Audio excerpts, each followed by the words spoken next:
writes stories where girls are the explorers, the wizards, and the ones who solve problems and rescue people.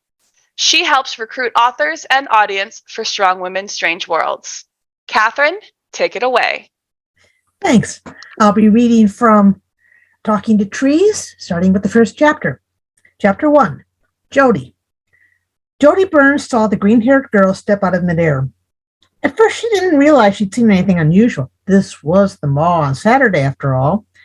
But then it struck her that this couldn't possibly be some advertising trick. The girl hadn't been there a second ago. The air had suddenly rippled, and she'd stumbled through. She was dripping wet, her hair and clothing clinging to her. She looked as if she'd been crying, and Jody could hear a half-sniff, half-sob as she glanced around at the crowded mall. The girl shook her head, and Jody expected to see droplets of water fly everywhere.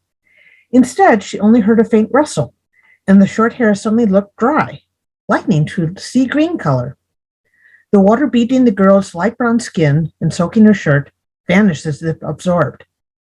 The girl hugged her bare arms below the short sleeves and looked around as if she was searching for someone. Jody quickly looked back at the window display before her.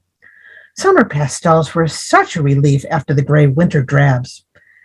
She said as much to Amy Evans, but Amy was looking elsewhere. Well, check out the new style. Ew, seaweed, Brittany commented. Jody turned with the rest of the group. The green-haired girl was heading directly for them. She wore a loose, almost knee-length, brownish smock and dark brown leggings. The smock had a pattern that reminded Jody of the paneling in the family room. Light and dark wood-grain swirls, and the neck and the slim sleeve trim even resembled bark. Close up, her brown skin seemed to have greenish undertones. I wonder if she's ill, a small thought began before Jody crushed it. The girl stopped before them. Small beaded cords that held short tufts of hair at each temple clattered softly as she bobbed her head. Excuse, please. Do you know where dwells a hero? Hero? Amy echoed. Or a wizard. A demon slayer would be best. Jody wondered why the girl was looking at her. Maybe it was because she was the tallest of the group of 12 and 13-year-olds.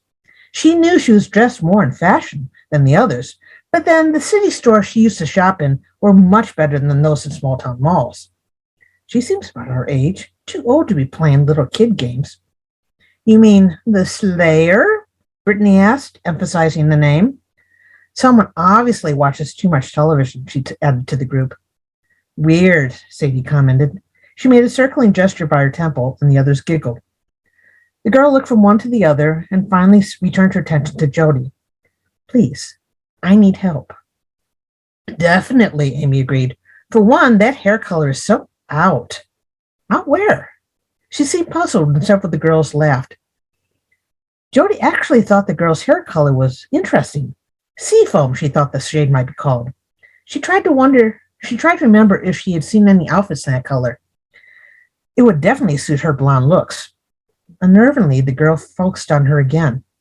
Please, we've held back the evil as long as we can. We need help. Why was she asking her? Jody looked around. Weren't there any security guards in this mall? She'd settle for an older teen or an adult if she could get anyone's attention. But everybody seemed to be in a hurry, walking past her around the group of girls. And that outfit, Amy tissed. Long baggy shirts are so yesterday. The girl tilted her head as she looked at them. I don't understand your words.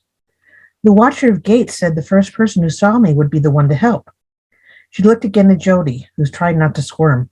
Will you help? Yes, Jody, Amy said with an unfriendly smile and a glance aside at the other girls. Will you help? Jody could feel the others watching her as they waited. Somehow it felt as if everyone in the mall was watching her. This girl might be serious about asking for help, but what could she do? Better to make a big joke of it, as the rest were, and go back to window shopping. Jody opened her mouth to speak, and suddenly felt overwhelmingly bored. So bored, I want to walk away. I'm bored, Amy said. She turned and walked away. The rest of the girls followed. Jody started to turn as well, but her brown hand closed about her wrist. The green-haired girl looked closely at her. Will you help? She repeated. Jody looked down at the hand around her wrist, just above the silver bracelet. She was so bored. She should leave now, and yet there was something odd about that grip around her wrist. She felt as if there were two voices in her head, one demanding go and the other stay. Hey, Jody! Jody looked up to see Jeannie Tucker, her brother's friend, coming toward them. She really should leave. Amy and the other girls were already several stores away. Jeannie Tucker was not one of the popular crowd and never followed the trends. For example, as usual, the dark-haired girl was wearing jeans and a plain sweatshirt, more suited to a barn than the mall. Fashion disaster. Amy always said Jeannie Tucker was odd, that she had powers. Jody vaguely remembered something strange about Jeannie last October, something about her spotted horse in a tree. But there was someone holding her wrist. Jeannie Tucker looked at Jody, at her wrist being held by the green-haired girl, then finally at the green-haired girl. Yes, she said thoughtfully. I thought I sensed. She looked closer at the green-haired girl and smiled. The strange girl smiled hesitantly in return. But you're not a dryad, are you? Jeannie continued. No, the girl said slowly. My ancestor was human. Jody's boredom vanished as if it had been switched off. What had she said? And I'll stop here. This is Talking to Trees.